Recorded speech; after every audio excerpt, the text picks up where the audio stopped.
This episode is supported by Soss Door Hardware, makers of the invisible hinge.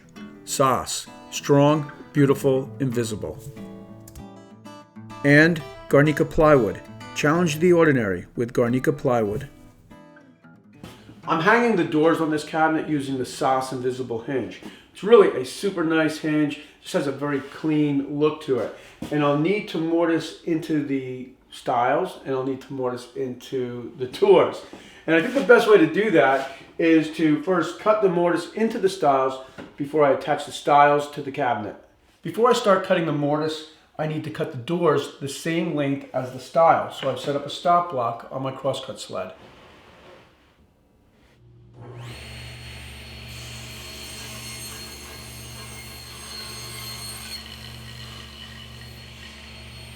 Well, as you can see, I've already hung one of the doors, and that's because I really just wanted to figure this out before I tried to figure it out and shoot a video at the same time. And this is definitely one of those things where you want to measure twice and cut once.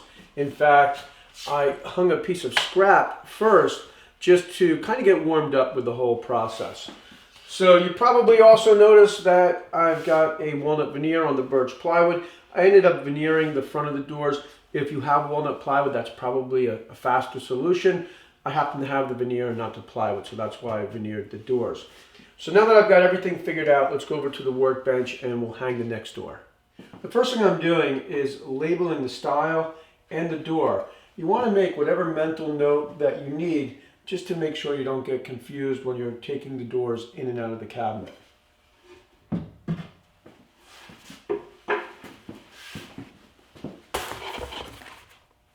The first thing I want to point out is both the stile and the door are exactly the same length. Next, I'll place the jig for the Soss number 204 hinge and rotate the stop and slide the jig until the stop hits the end of the stile. I've clamped the jig in place, and next I'll remove the set screws and use my plunge router to cut the shallow mortise.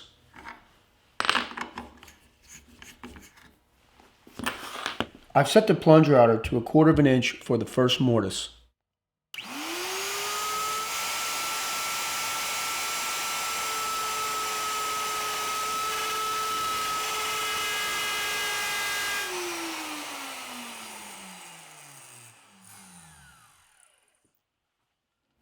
Now I'll reinstall the set screws and adjust the depth of my plunge router to 3/4 inch.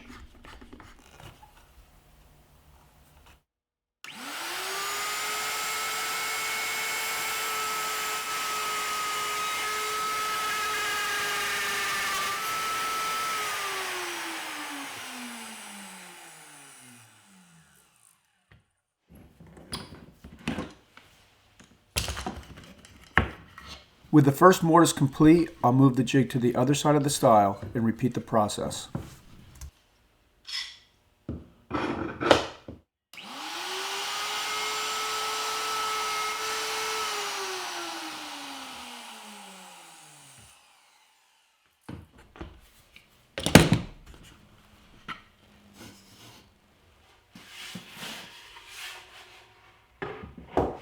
Now I'll move on to the door, and again I'll slide the jig in place until the stop hits the end of the door.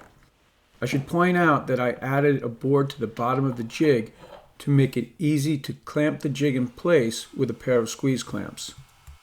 To learn more about the jig that I'm using, I'll have a link in the description to a video I made last year that goes into more detail.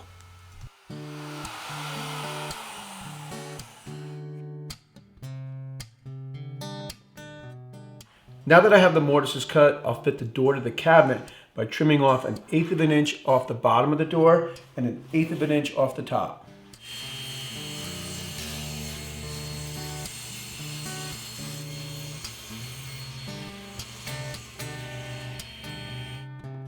When installing the hinge, I like to use a self-centering drill bit to pre-drill holes for the screws.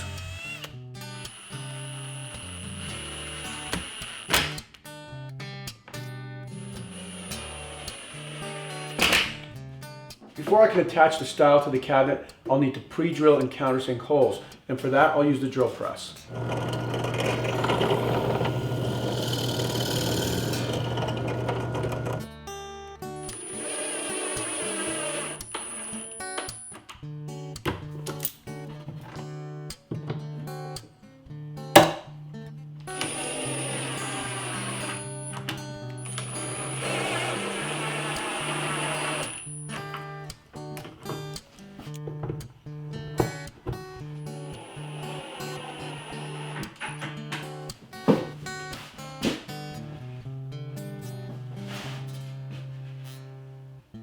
After fitting all the doors a little light, I'll remove them and add the iron-on walnut edge banding.